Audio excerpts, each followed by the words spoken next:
Good morning. It's Andrea, aka Chocolate Dimples, and today I'm going to talk about fitting in. This is something that I'm going to call are you an ego? I never quite fit in despite all efforts, whether it was getting the same hairstyle everyone was rocking, the same clothes, whatever.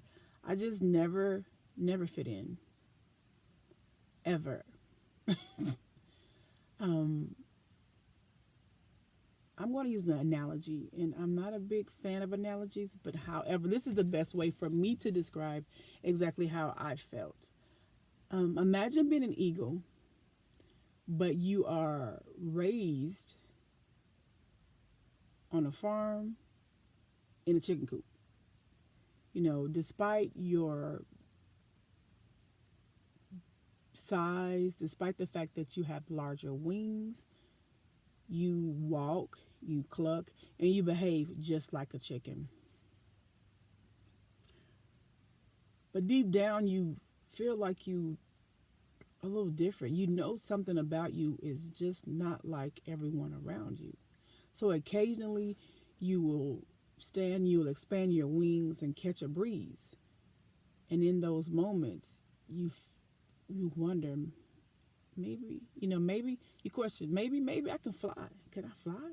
But as soon as you get a little confidence to maybe take flight, here comes the chicken telling you, hey, put the wings down because chickens don't fly. We don't fly, we walk. So you do it. That's how I felt inside. That's how I felt most of my life. Because of that, because of my fear of taking flight, so many of my dreams died. I hadn't seen very many eagles. I actually hadn't seen any eagles where I was um, until later in life. I didn't see them, so I didn't know. Even though people say you can do whatever, you can do these things, I didn't believe it was possible because I hadn't seen anyone doing it.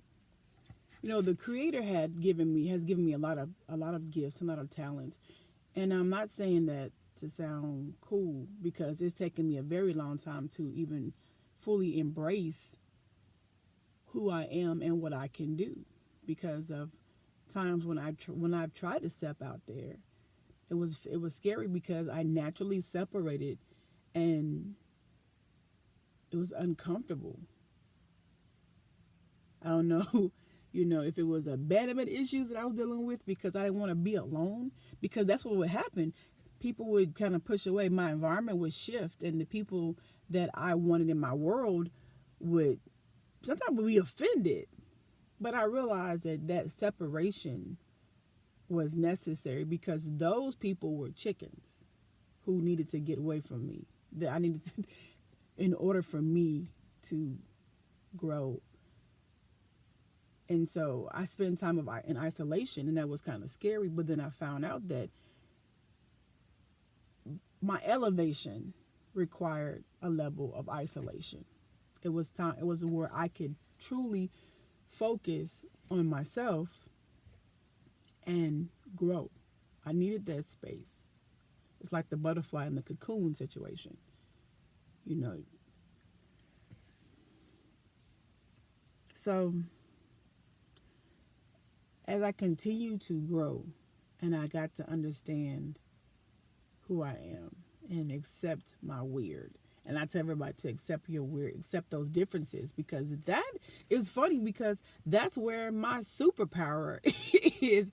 I found it in those goofy things about myself. That's where my gifting was kind of hidden in that. So, this message, real quick, is for anyone who is struggling to embrace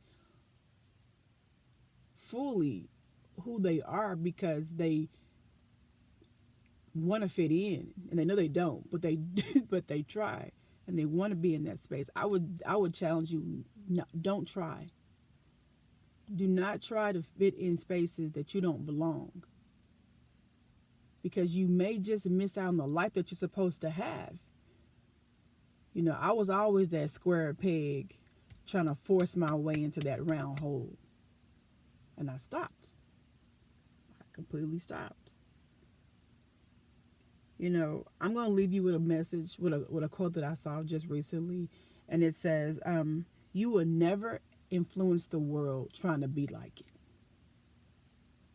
So, in the words of Jada Pinkett, do you. Anyway, peace and blessings. Love you guys. Have a good day.